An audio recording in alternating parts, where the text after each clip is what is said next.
You should be able to see, and I think a few of you are actually in this presentation already, because I can see about 4 of you are there. So essentially, this presentation just has a few slides. I'm going to go through those, and then I'm going to take some questions. At any point, if you have questions, feel free to jump in and ask. Okay, so this presentation is on teaching English abroad. So my name is Sonja Lind. I'm the Director of Education Abroad at Cal State San Bernardino.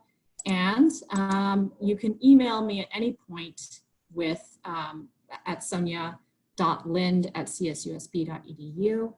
My colleague Emilio Rodriguez is also here. He's the Study Abroad Coordinator. So if you have any questions, you can contact me. You can also contact Emilio if you're interested in learning about education abroad experiences. He has the easiest email address ever, which is emilio@csusb.edu. And finally, thank you to the Career Center for allowing me this opportunity to share with you this information. Okay, so how to teach English abroad. So this is where I taught English abroad. This is a very popular location. I taught English in South Korea. So I was living in Seoul, this was the early 2000s, so it's been a while, but I will show you some pictures in a bit. And it was, to this day, one of the most incredible experiences of my life. And I strongly encourage everybody who's considering it to consider a country like South Korea, which is just simply a beautiful place. Lots of lovely public transportation systems, excellent food, really incredible pop culture, a great place to be in general. Here's my experience in a nutshell about my experience in South Korea. So you can see some pictures here. I taught English, so just sort of showing you a little bit of context. I studied English literature. So if we have any English majors in this Zoom chat, hello, hi. So this is something that a lot of English literature majors might choose to do if they prefer to go into the teaching route of their field. I studied English literature. I was living in England, and I also studied for and received a TESOL certificate. After that, I moved to Seoul, and I spent 14 months. My first job was a 14-month job at a hagwon. Now, hagwon is an institution that teaches languages. So we have some of these here. If some of you are familiar with EF, they also do similar programs here within the US. But essentially these are just language institutes where anybody can study a language. It was very affordable. I think it was like an equivalent at that time of around $200 per language course that you took for like a month or two.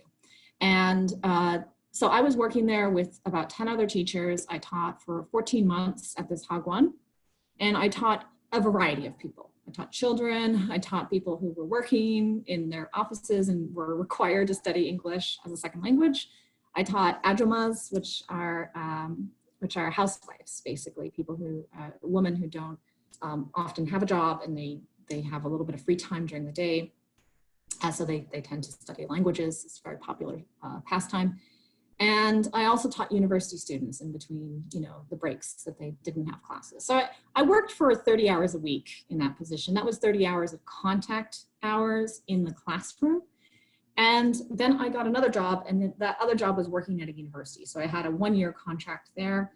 My contract at the hagwon was 2 months at a time. So 2 months, and then 2 months, and then 2 months, and then 2 months. I just kept renewing. I think my first contract was for 6 months.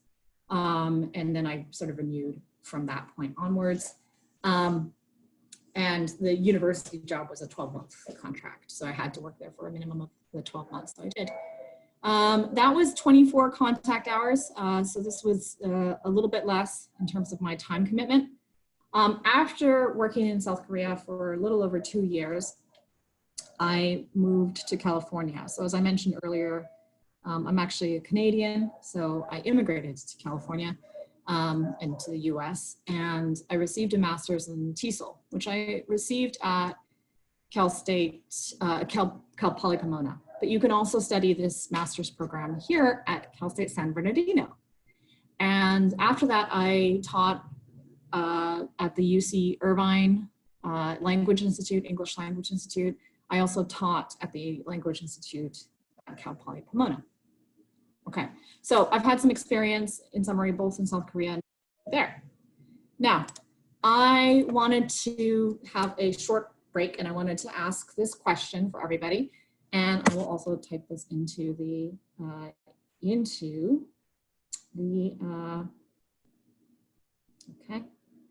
that. I guess I can't figure that out. I'll do that another time.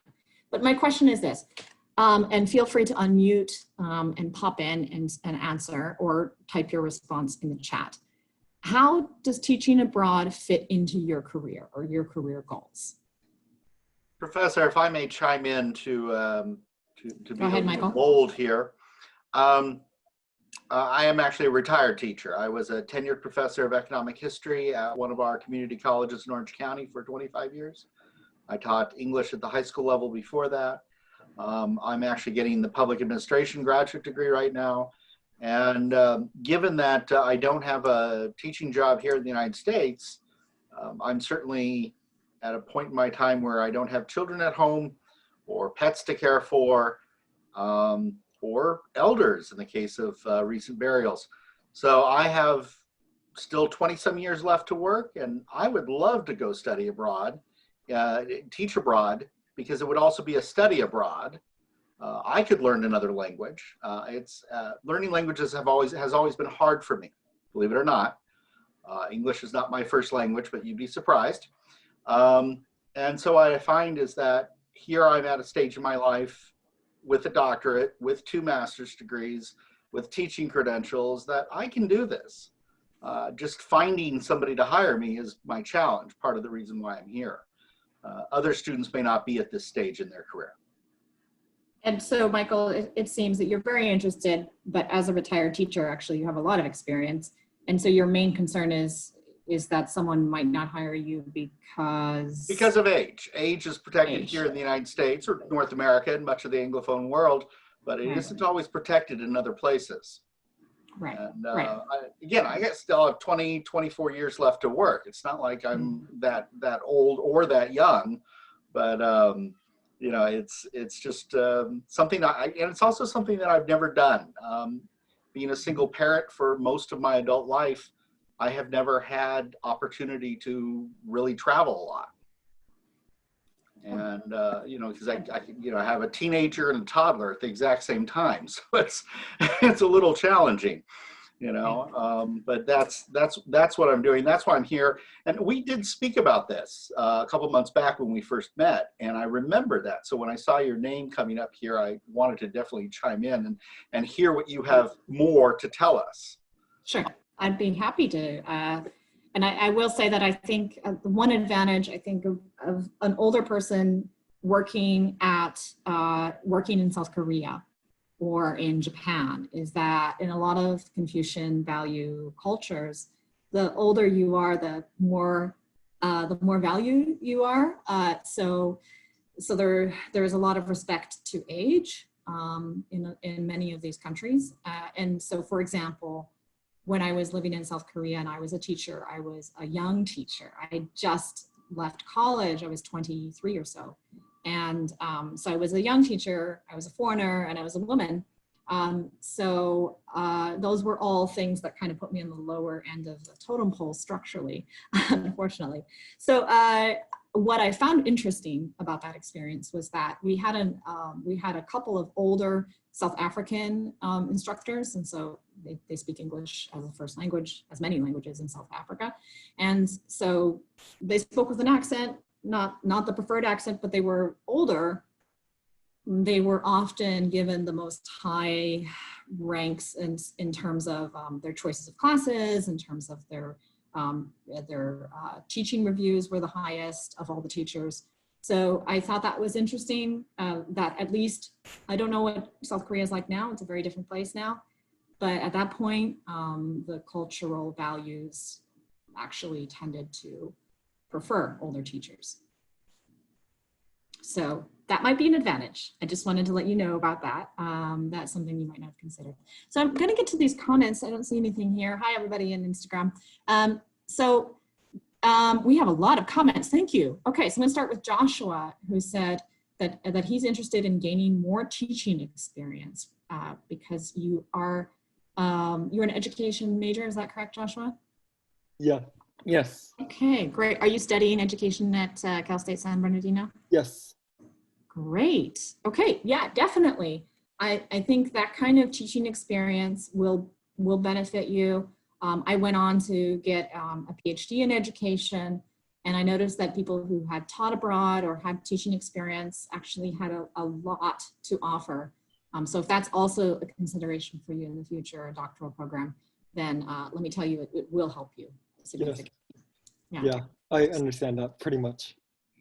Thanks, Josh. That's exciting. So Amelia also said she wants to be a teacher and be able to travel as well.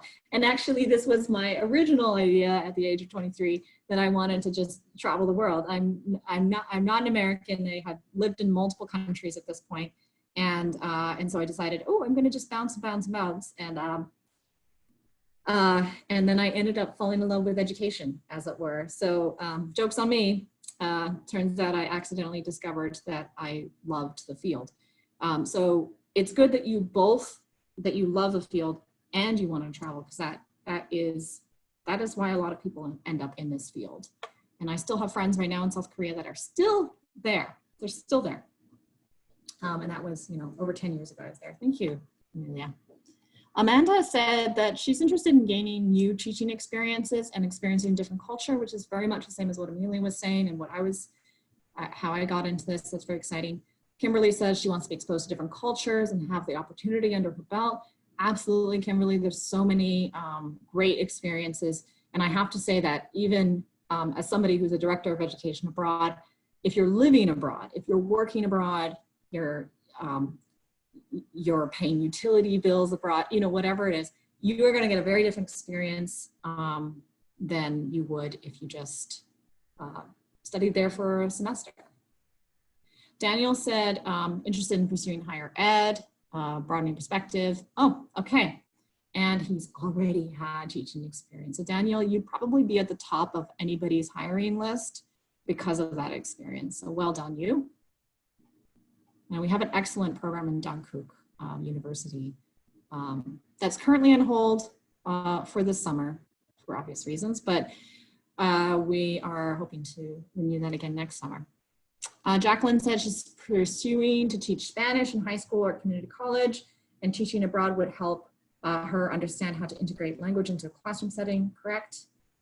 This is a great way to do that. And I want to point out something, Jacqueline, which is that whether or not you're teaching English as a second language or Spanish as a second language or Cantonese or whatever language you're speaking and teaching, many of the pedagogical principles of teaching inside a classroom and particularly teaching a language and the ways that we learn languages as adults or as children even, that's applicable across a lot of languages.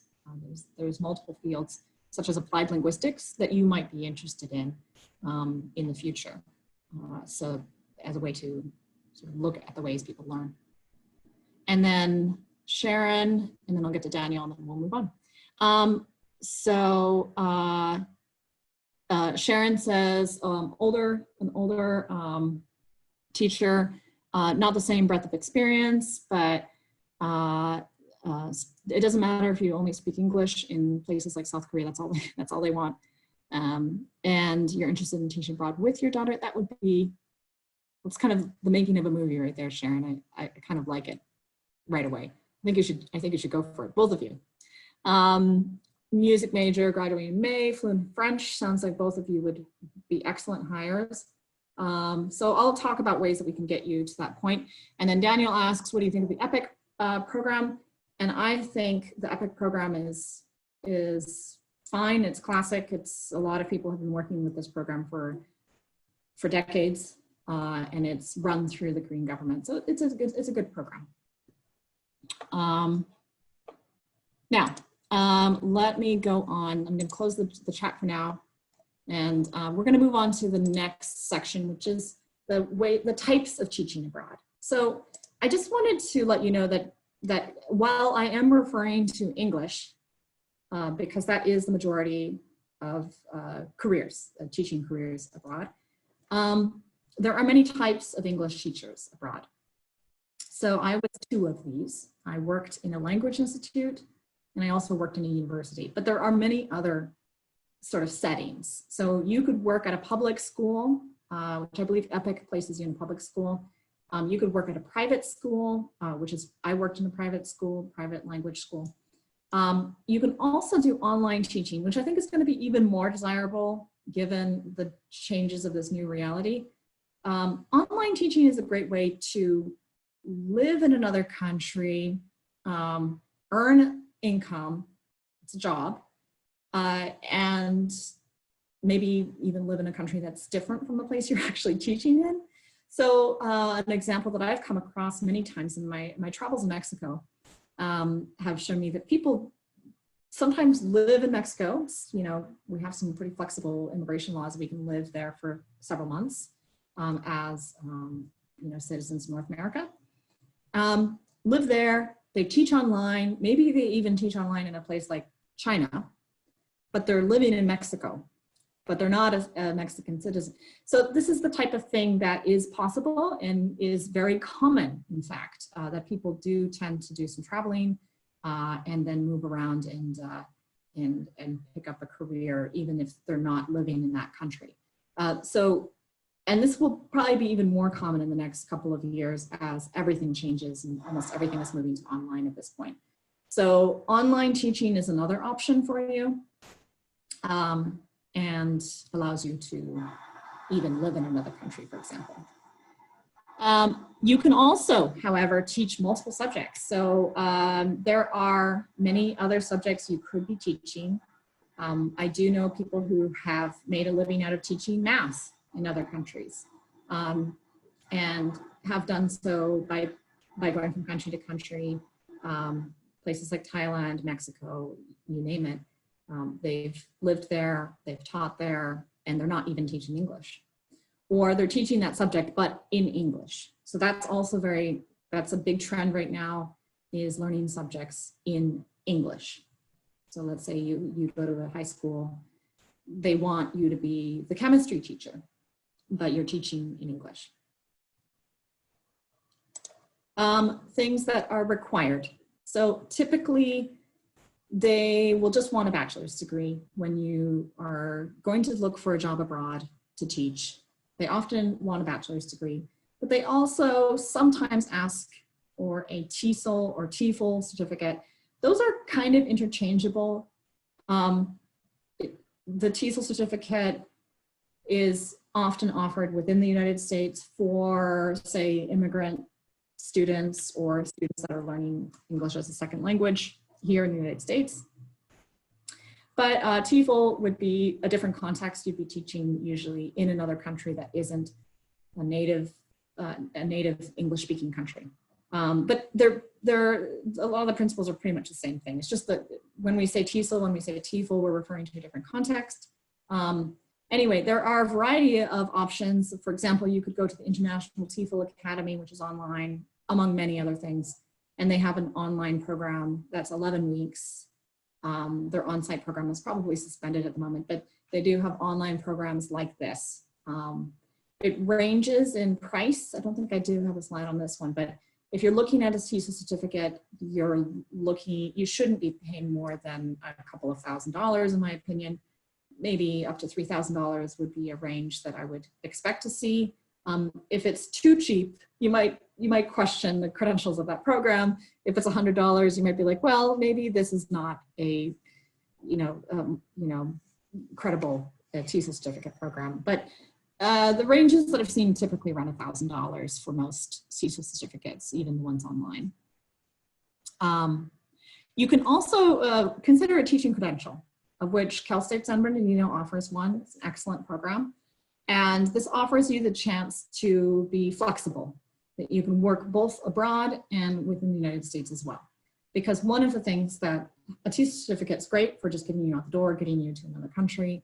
But if you're looking at actually having a full-time education career, teaching credential will go a long ways. And I strongly recommend it if you're looking at coming back to the States after, say, working abroad for a year or two. This is pretty important. Another option would be a master's program, and you could look at a master's in TESOL, which I do have, which takes 1 to 2 years. That's not typically required, but sometimes it is. For example, some of the more well-paid jobs will typically require a master's in TESOL. Some regions require it a little bit more than other regions. You may also be asked to provide a criminal record, which you can do through a background check. There's a variety of online resources for that. And medical record. So those are often the things that you are required to provide. So the bare minimum is a bachelor's degree. And so graduate. Other things that you might want to consider as a plus would be the TESOL certificate and or teaching credential. And then if you want to go, but it's not always required, is the master's in TESOL. Again, that's a bigger time commitment. I'd really recommend that only if you're considering a more lifelong career in teaching. Okay. So here are common locations that people work in. So as you can see, there are a variety of locations, and I took a look at a sort of where the top jobs were, just sort of looking around and see what the job postings are. So let's start from left to right. In South America and Latin America, the popular or the common job postings are listed in Brazil, Chile, Colombia, Costa Rica, Ecuador, and Mexico. There's actually quite a lot of positions in Mexico. It is an excellent place to consider working, and it's next door. So it benefits us in that it would be a very affordable flight back home if we wanted to come back during Christmas or whatever vacation.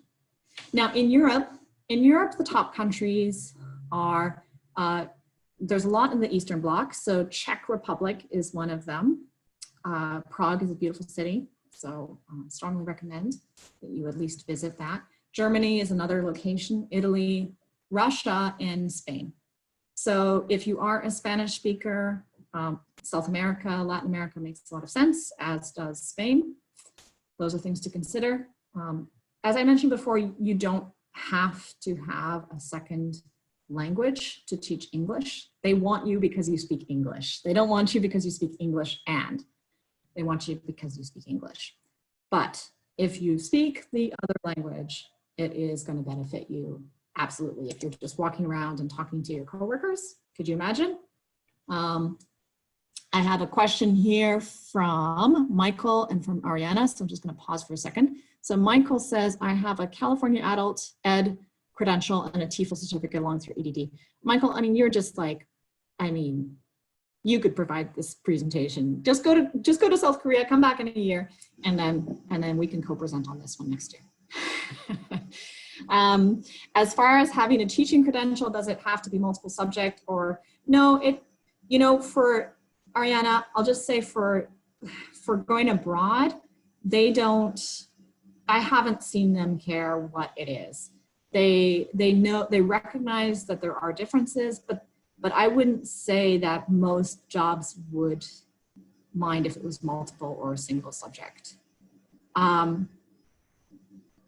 Maybe a slight advantage if you had an English subject credential, but I don't think it matters too much because, again, they're just looking to see, does this person have education? Do they have experience?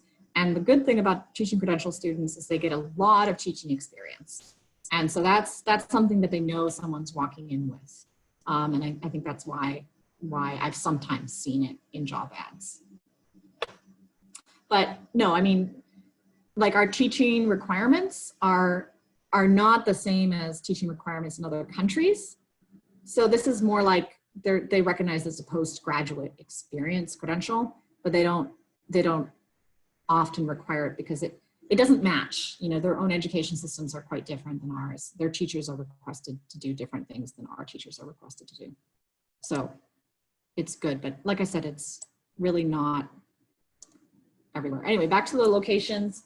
The Middle East is really the most well-paid region, and it is a lovely location. There are multiple places you could consider: Middle East and Northern Africa, Kuwait, Morocco, Oman, and the UAE, which is where Dubai is. So those are all locations that you can get positions teaching English. In Asia, Asia is definitely the hub of where everything is, though, because there are multiple jobs in Asia, mostly Northeast Asia, but also Southeast Asia as well. So China, Indonesia, Japan, South Korea, Taiwan, Thailand, Vietnam, these are all places you could be teaching in. Now, if you want to know how much you get paid, I did that too. And this is one of my favorite slides, because I think it kind of shows you a little bit. Now, I want you to, looking at this with a grain of salt, I want you to know that cost of living varies greatly around the world, as you know. You know, we have one of the most expensive places to live in terms of rent, is where we currently live here in California. If you're going to a place like Mexico, rent might only be $300 a month for a pretty standard apartment. So $700 a month might seem like nothing, but actually it's substantial in that area, for example.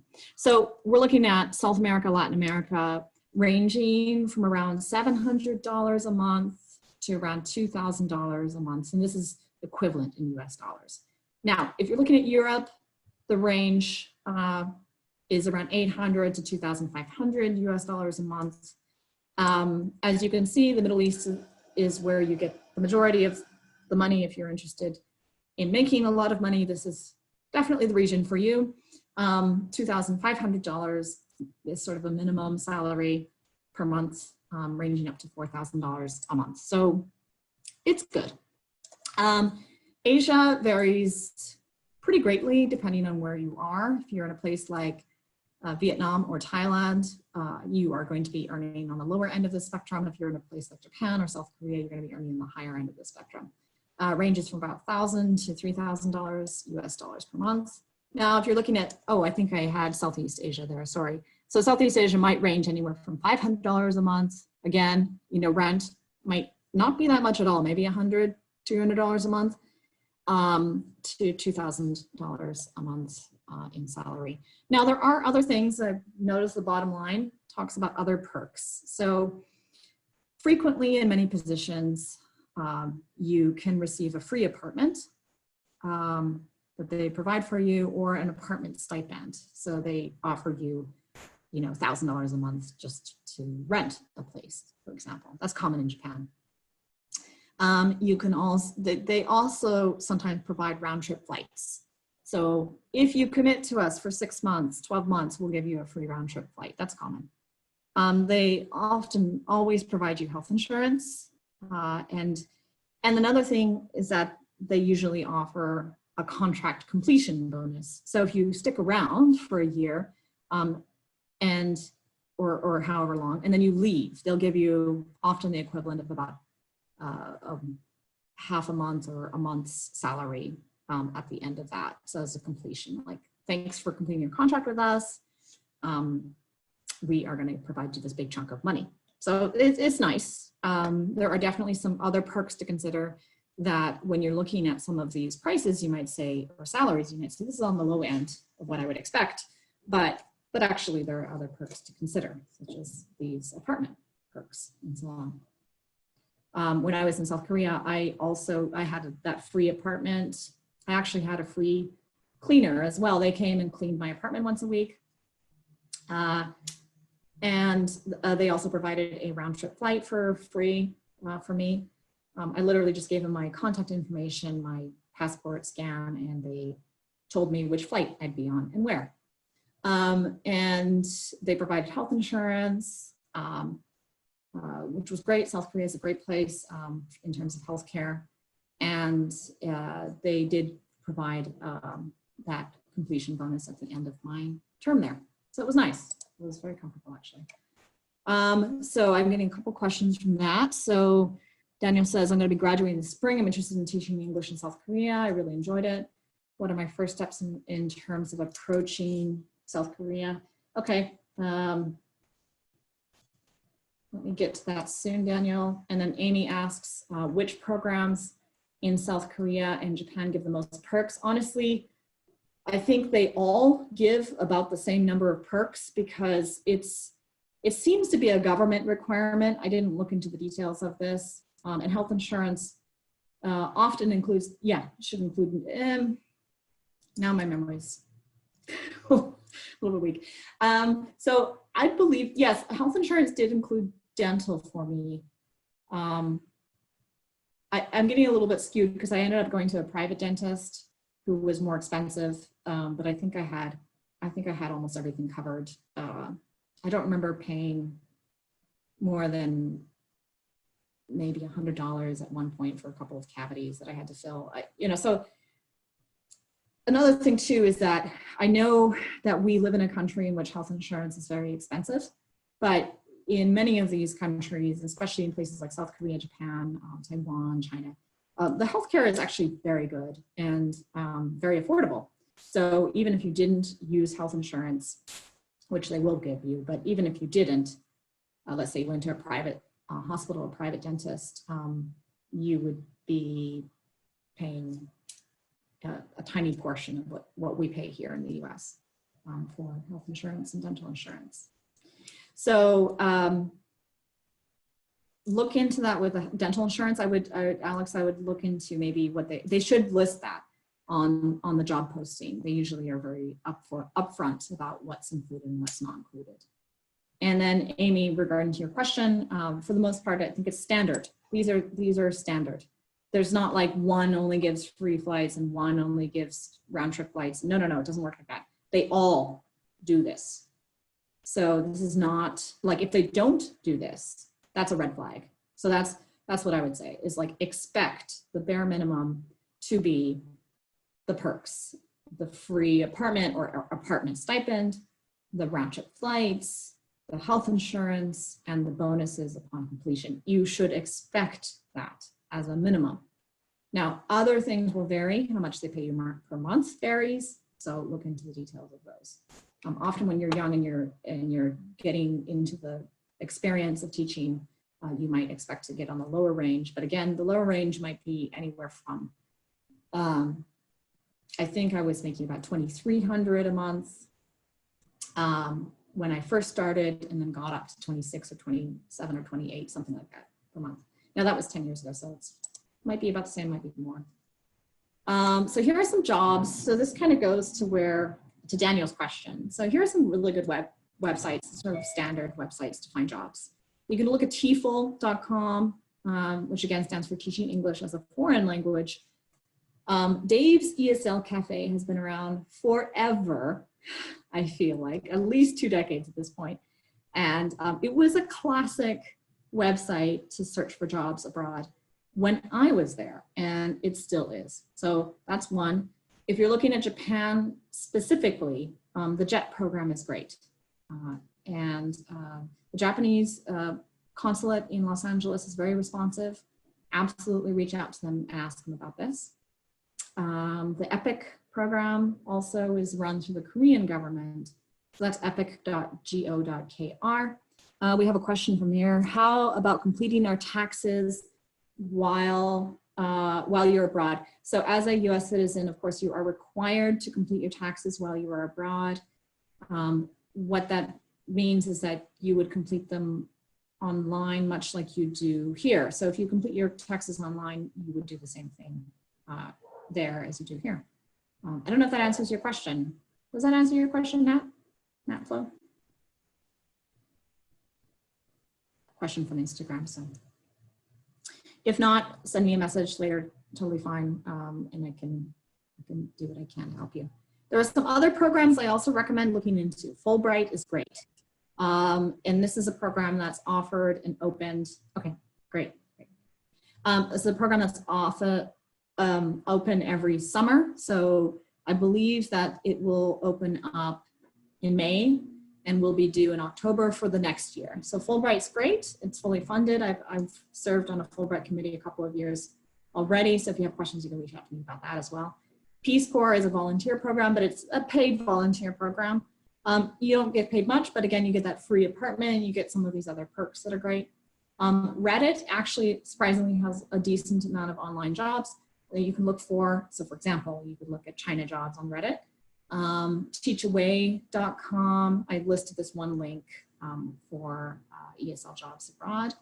And I will, by the way, send this link to Guadalupe and Hilda to send to you later, you can look at later.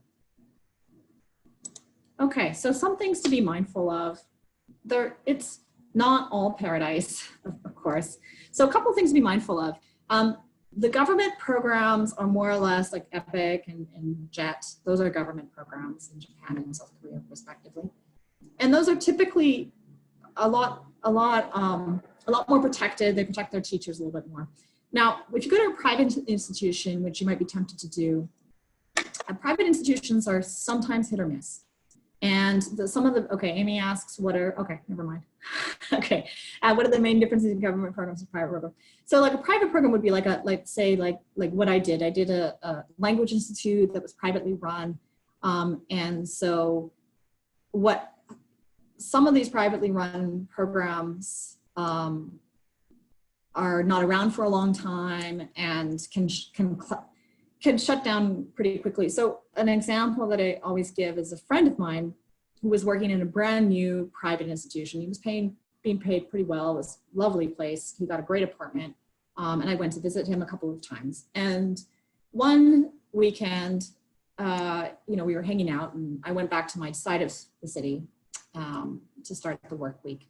And he called me that Monday and he said, oh, I just went into my school and they were packing up. And so they had decided to shut down kind of overnight, as it were. So that's the sort of thing that can happen, not always, but if you are going to a private institution, please make sure that they've had at least 10 years of operation. Make sure you try to talk to someone who has taught in that program so you get like a sense of what it's actually like. It's definitely a lovely place, a great job, but there are some definite things that you should be cautious about. And one of them is when you work at a private institution, make sure that it's a credible one and that it's been around for a long time.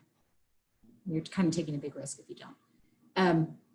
Now, there are multiple types of visas when you go abroad. So there's usually a work visa for teachers and other workers. So in South Korea, for example, I had to go register with the police, once a year. I had to leave the country once a year and then come back into the country. This was called a visa flight. It was very common. In fact, I took advantage and went to Guam one weekend. I thought, I had to get out of the country anyway. I might as well check out Guam. It's not too far away. Lovely area, by the way. Anyway, then came back and then I had to renew my once a year. That was very common. Sometimes people get hired on tourist visas. That's also tricky because technically tourist visas are not allowed to, you're not allowed to be working on them. But again, every country is different. If you have questions, absolutely check with the consulate of that country to make sure this is a valid visa, this is what you should be doing.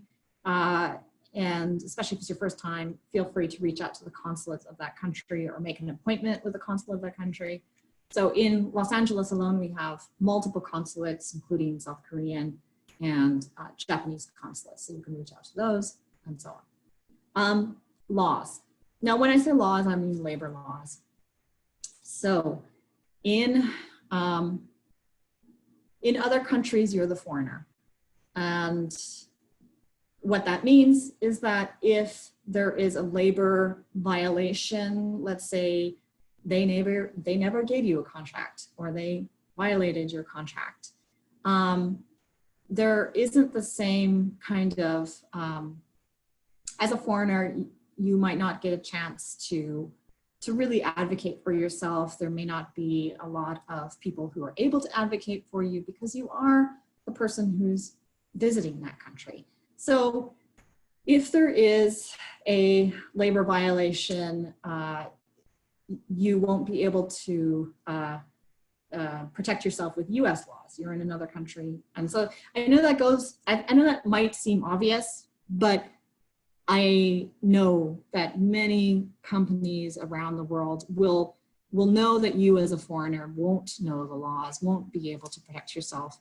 And so please don't be taken advantage of. That's why I recommend finding as much information on that school as you can, and even talking to other people who are, let's say, US citizens, Canadian citizens, who have worked there and have moved on, so that they can give you a good sense of, is this a credible job? Do they treat their employees well? You need to know that, because again,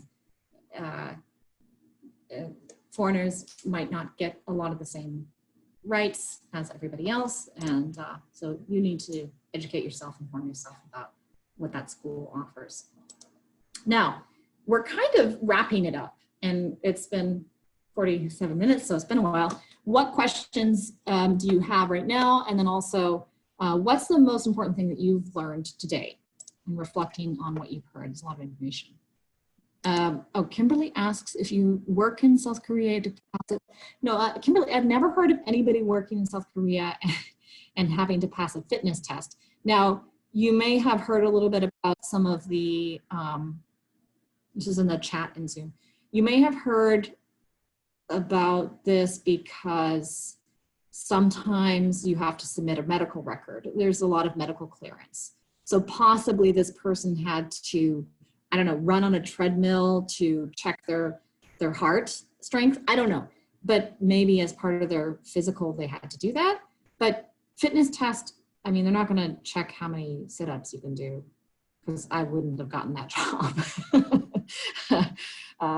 So you do have to, Gabriel asked, yes, yeah, the minimum degree is a bachelor's degree. So I don't know of many opportunities, if any opportunities, that you could get while, you know. Should you get a teaching credential? No, Daniel, no, you don't need a teaching credential to apply to EPIC. If you want to be a teacher for the rest of your life, then get one. But if you're not sure at this point that teaching is your lifelong career path, you shouldn't need it. Unless they explicitly say that. I don't think they do. They're just looking for a bachelor's degree, I think. Would you recommend teaching English abroad with EF, English First? Yeah, I mean, EF is a great international company that works all around the world. They have centers here too. So what would be nice is if you were thinking about leveraging a job from South Korea to here, maybe EF would be okay with that. That might be an interesting approach to a career, is working abroad with EF and then maybe working abroad here. I mean, working here. That might be a possibility. Yeah, Alex. Yeah, EF is, was one of the big companies in South Korea and abroad. And when you graduate, okay, another question. Gabrielle asks, if I graduate in December, when is the best time to start applying for a TESOL program? That's a good question. I think you could expect a job offer within a month of applying. So, you know, you could apply in November, October, November, if you're graduating in December. Okay, so Daniel said I saw the TESOL program through CSUS. So this is actually a really good question. Daniel, you bring up something. We do have an excellent program in Dankook University, which is in South Korea. And we also have an excellent program for a master's or a credential in TESOL at CSUSB. Would it be ideal to go through that program before teaching abroad? Depends on your job offer. It depends also on you. Do you have teaching experience, Daniel? If you don't, then I would consider the credential program, I'm sorry, certificate program in TESOL. But if you have teaching experience, then you may not need the TESOL certificate right now to apply. So it's just kind of dependent. Feel free to reach out to me, Danielle, separately. It sounds you have a lot of questions about that, and I'd be happy to talk to you about that. Kimberly says, do you think teaching English abroad is beneficial, even though you're not majoring in education? Yes, absolutely. Kimberly, so as I mentioned, you could teach science classes abroad, for example. As a public health major, you have a good science background or a social science background. You might want to consider teaching social science or science abroad. Or if you want to teach English, go for it. It doesn't matter what your degree is in. I don't think they care at all about your degree, frankly. So go for it. Does CSUSB offer the TESOL program online? You know what, I'm going to take a quick look and see if I can find that. I'm going to look this up here. CSUSB TESOL program. So I think you can still see this. We have a TESOL certificate program here. I'm in the Master's of TESOL program. Oh, go ahead. Who's that? My name is Dave. I'm in the Master of TESOL program at CSUSB, and all my classes have been online. Oh, thank you for sharing that, Dave. I appreciate it. Okay, so all your classes have been online. Yes, so the Master's in Education with the TESOL option, it's an excellent program. It was one of the programs I was considering when I moved to California. You have one of the big leaders in the field is actually the program coordinator, Dr. Diaz-Rico. She's a legend in the field, actually. And so the fact that you have this excellent program here is definitely worth looking into. And we also have a certificate program in this as well. So look into this program. I just posted it there, and it is offered online. And I think at this point, everything's offered online. And will probably continue to be for a little bit. I don't know how much longer. Can I say one more thing about the program? Yes, please do. It's the classes that are online are also offered in the classroom, and you can mix and match. You can take them at the campus or you can take them online, but it is possible to do the entire program online, even from another country. And there are people in the program who are taking the classes from other countries. Oh, that is very useful to know. Okay, so that, I mean, I know that the program is famous because of Dr. Diaz-Rico. So that makes a lot of sense that people would want to do this. So that's another thing too to think about. If you like teaching and you like teaching English as a second language, and let's say you get a job, you can actually still be a CSUSB student, a master's degree student, while you're teaching in another country. So that way you're actually, this could be a very affordable program for you because you might be able to not have to take any loans out, for example. So that's another option as well. There are lots of ways you can leverage your time commitment in terms of getting a master's degree or a graduate degree or postgraduate experience abroad that you can consider. So there are so many ways to do this. We're just scratching the surface here.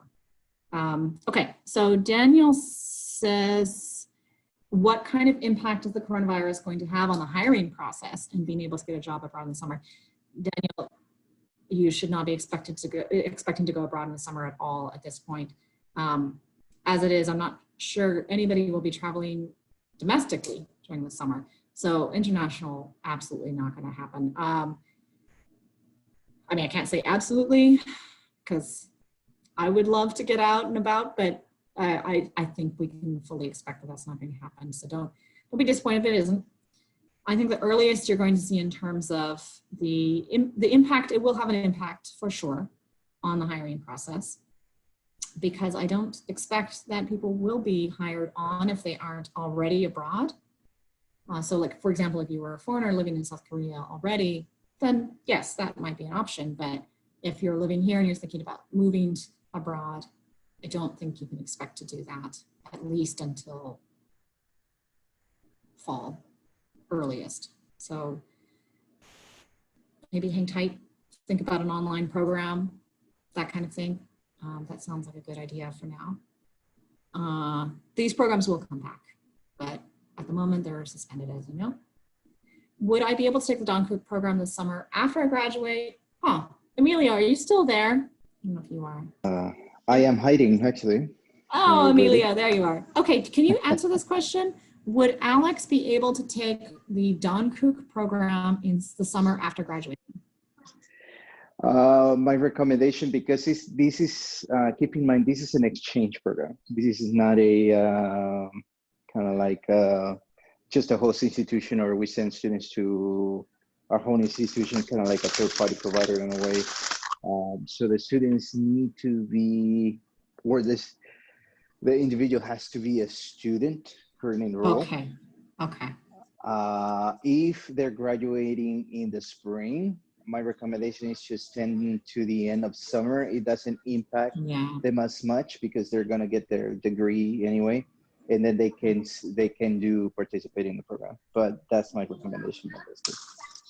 Great, thank you for answering. So to answer your question, if you are graduating in spring, maybe consider a summer extension, so that, because the Dankook program as an exchange program, it has to be for students that are currently enrolled. So you could do that if you were graduating in a summer graduation.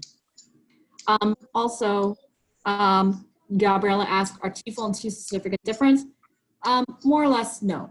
They are designed for different contexts. TEFL is for people who are teaching English in another country, like Mexico, South Korea, Oman, UAE, Brazil, okay? But a TESOL certificate is typically designed for people that are living in the US or an English-speaking country, say England, and teaching there. So it's just different contexts, but you're still teaching people who are learning a language for a second time. And then those of us trying to go to Canada, Michael, hello. That's great. I'm so happy to hear that. Must you know French? No, I don't know French. I'm Canadian. I shouldn't say that, but I should study French. But anyway, I don't. Thank you. Thank you very much. I really appreciate that.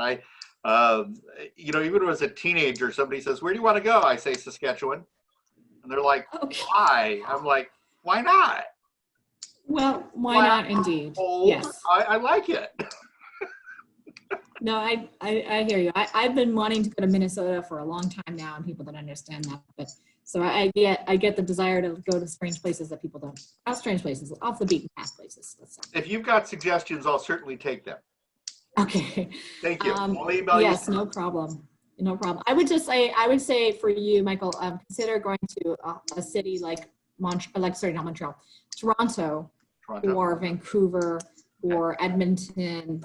The bigger cities that are in English-speaking provinces is what I would recommend. They will have a lot of those types of positions. Thank you. Sure, you're welcome. All right, so I think we're going to wrap it up. Oh, Gabriella, no, don't get both certificates. Just get one. It's interchangeable, more or less. So, Gabriella, just choose whichever one you like. Go with it. I think that kind of wraps up. I'll just say, we are on Instagram. You can follow us here. We have one more presentation on internships this week on Friday. So that's posted there. Thank you to everybody who came in, by the way. To everybody, hi there. Feel free to reach out if you have any questions. And in the meantime, Daniel, if you're considering all the programs that have been suspended during the summer and potentially further on, we don't know what's going to happen. I recommend education. So I recommend, well, first of all, take care of yourself. Please stay healthy, please stay sane, and whatever it takes to get you there, make sure you're doing it. For me, that's lots of walking. I've started baking bread. It's so cliche, but it's actually very calming. And I also recommend that you consider, if you are thinking of this as a career, start looking at the online programs that we through our university, as well as other places that they have a lot of certificate programs. Thank you, everybody. We're a little bit over time. Please enjoy your lunch. It is 12. Thank you to Hilda. Thank you to Guadalupe. Thank you to everybody who's participated.